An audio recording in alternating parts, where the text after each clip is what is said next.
अवघड सोपं झालं हो, गणित सोपं झालं हो. माहिती का मित्रांनो, गणित सोपं झालं. गणित मला असं का वाटतं की गणित सोपं झालं, कारण की मला त्यामधील कसोट्या, घन, सूत्र पाठ झालीत. बघा मित्रांनो, कालच आपल्या गुरुजींनी आपल्याला कसोट्या दिल्या होत्या आणि त्याचबरोबर त्यांनी आपल्याला आव्हान सकट दिलं की ते सर्व कसोट्या आपण समजून घ्यायचं. तसंच मी आणि माझी मैत्रीण ईश्वरीने त्या कसोट्या समजून घेतल्या आहेत आणि आज आम्ही तुम्हाला त्या कसोट्या समजून सांगणार आहोत. 2 ची कसोटी, ज्या संख्येच्या एकक स्थानी 0, 2, 4, 6, 8 यापैकी कोणताही एक अंक असेल त्या संख्येला 2 ने निशेष भाग जातो. 3 ची कसोटी, ज्या संख्येतील सर्व अंकांच्या बेरजेला 3 ने भाग जातो तर त्या संख्येला 3 ने निशेष भाग जातो.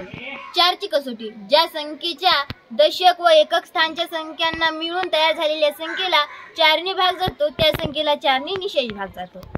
5 ची कसोटी, ज्या संख्येच्या एकक स्थानी 0 किंवा 5 असेल तर त्या संख्येला 5 ने निशेष भाग जातो.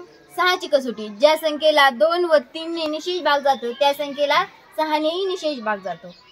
8 ची कसोटी, ज्या संख्येच्या शतक, दशक व एकक स्थानच्या अंकांनी मिळून बनलेल्या संख्येला 8 ने भाग जातो तर त्या संख्येला 8 ने निशेष भाग जातो.